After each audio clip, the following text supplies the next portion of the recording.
Regardé aux examens, nous avons constaté qu'il y a eu des examens en mieux, avec un taux d'admission très satisfaisant d'après les rapports du gouvernement. Et nous avons eu un très bon taux de passage sur l'ensemble du territoire. Et là, on va vous demander, est-ce que vous n'avez pas de remords par rapport à cette rétention de notes ou à ce refus d'aller aux examens? Non, aucun. Vous savez, une organisation syndicale, c'est la responsabilité. Si vous prenez une décision, vous assumez entièrement la responsabilité.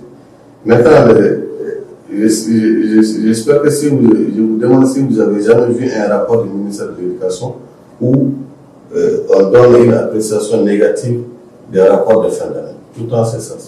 Maintenant, ce qui est clair, c'est que les examens tels que nous les avons appelés des mascarades, vous avez vu comment ces examens sont passés, nous reparlons là-dedans, parce que nous sommes dans le fait que, pas de moi, nous avons décidé de ne pas nous associer à ça. Nous nous abstenons de tout commentaire de ces examens, mais tout le monde sait comment ça s'est passé. Vous savez, ce n'est pas une première dans l'histoire de l'organisation des examens au Mali. En 2008, ça a été dit ici par un autre ministre. Et ils sont partis avec ou sans les enseignants, ils vont faire le bac. Les gens, c'est ce qu'on les a appelé en son temps le bac promo.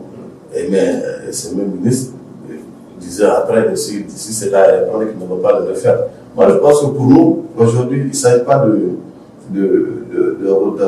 d'avoir des pourcentages très élevés. Moi, je suis au lycée EPAD.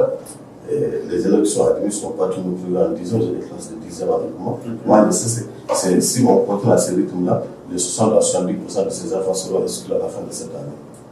Mais vous avez parlé du protocole d'accord avec le gouvernement, ou en sommes avec ce protocole? Non, il n'y a pas de protocole, parce que si on parle de protocole, c'est lorsque vous attendez et que vous signez un procès verbal le nombre de conciliations.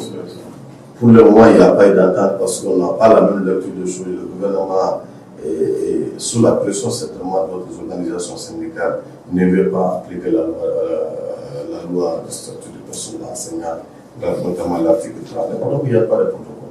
Nous espérons, en tout cas, nous espérons que d'ici le déclenchement de la grève qui va commencer très bientôt, que le gouvernement va se ressaisir pour que nous puissions trouver un consensus, n'est-ce pas, par rapport à l'application de l'article 30 pour éviter à notre pays, à notre système éducatif, une autre situation désagréable. Voilà, M. Touré, vous avez parlé d'une grève qui sera bientôt en cours.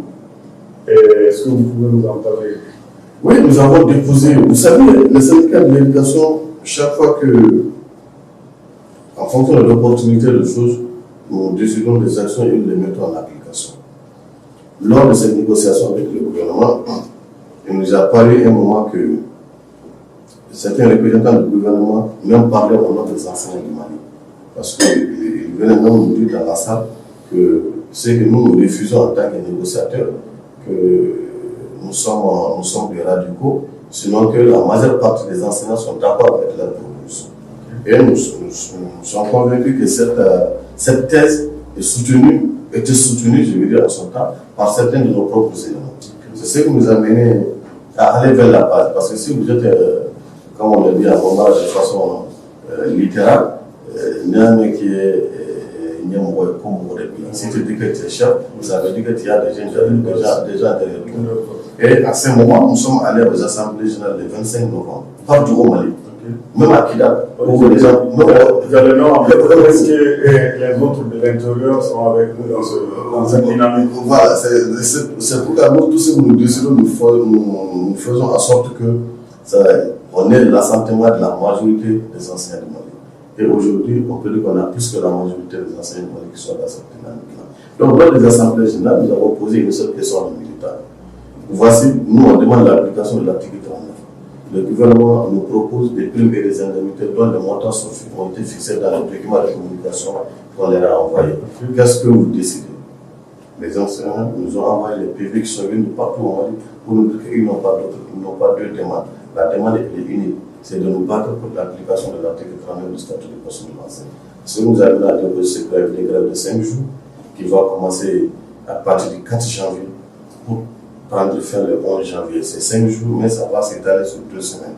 Et ensuite, nous avons, après ce grève, nous avons fait un chronogramme d'action que nous allons étaler au fur et à mesure que nous allons évoluer pour l'année scolaire 2021-2022. M. Touré, il y a certains syndicats de l'éducation qui se disent patriotes et décident, comme nous sommes dans une transition, d'observer une trêve en vue de soutenir ce gouvernement de transition et dans son élan. Quel est votre commentaire? Je n'ai pas vu un syndicat qui a fait un communiqué officiel pour dire que... Mais il y a des syndicats qui sont en train de venir, qui sont avec le gouvernement de la transition et pendant cette transition, ils observeront une trêve.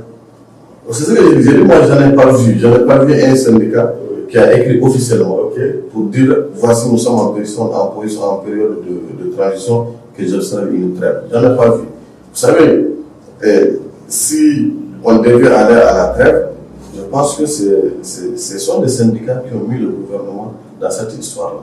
Sinon que on aurait dû, de la prise du pouvoir le 24 mai, depuis le 18 mai, lorsque ces gens ont pris le pouvoir, on pourrait aller c'est pas moi là, à la trêve dont vous parlez, mais lorsque des syndicats ont obligé la transition à aller prendre des décisions, des ordonnances, des lois qui remettent en cause les acquis syndicaux, les acquis sociaux de notre organisation syndicale, donc vous ne pouvez pas demander à ces syndicats d'observer une trêve. Monsieur le syndicaliste, porte-parole du syndicat signataire du 15 octobre 2016, nous savons que depuis la crise, certaines écoles au nord et au centre ont été abandonnées depuis 2012. Quel est votre point de vue? Et qu'est-ce que vous, en tant que syndicaliste, vous avez à faire par rapport à cette situation? Vous savez, cette incident, c'est très regrettable. C'est très regrettable et que malheureusement, nous, on n'a pas de pouvoir de décision dans ces histoires. Et moi, personnellement, dans ma commune, toutes les écoles sont fermées et les enseignants sont redéployés. Dans ma commune, dans le cercle de Guinée. Donc, c'est pour vous dire à quel point nous sommes touchés par cette histoire-là. Et chaque fois que les enseignants sont menacés dans ces endroits-là, nous rapprochons l'administration pour le dire. Bon, au lieu que les enseignants abandonnent les localités comme ça et disparaissent dans la nature, il faut les redéployer dans les zones sécurisées.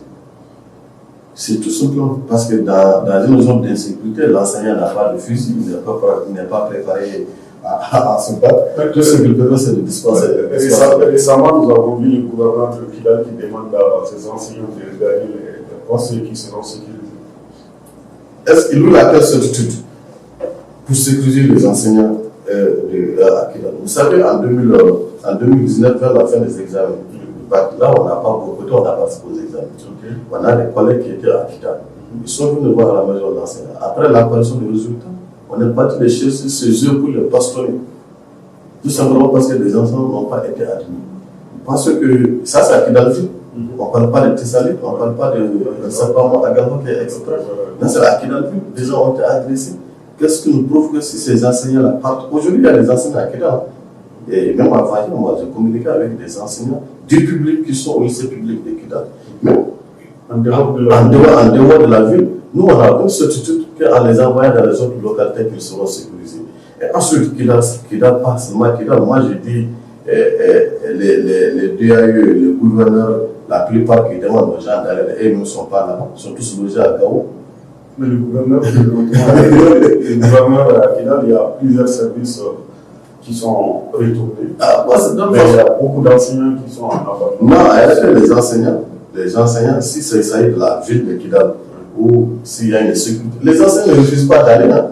Mais il faut que les enseignants soient sécurisés. On ne peut pas prendre la responsabilité de dire aux enseignants d'aller dans des endroits où il n'y a aucune administration, il n'y a pas de force de sécurité, il n'y a pas de femmes, mais s'il y a des problèmes, qui va les sécuriser? Personne. Monsieur Touré, actualité oblige, nous sommes dans une transition. Quel est votre regard sur cette transition?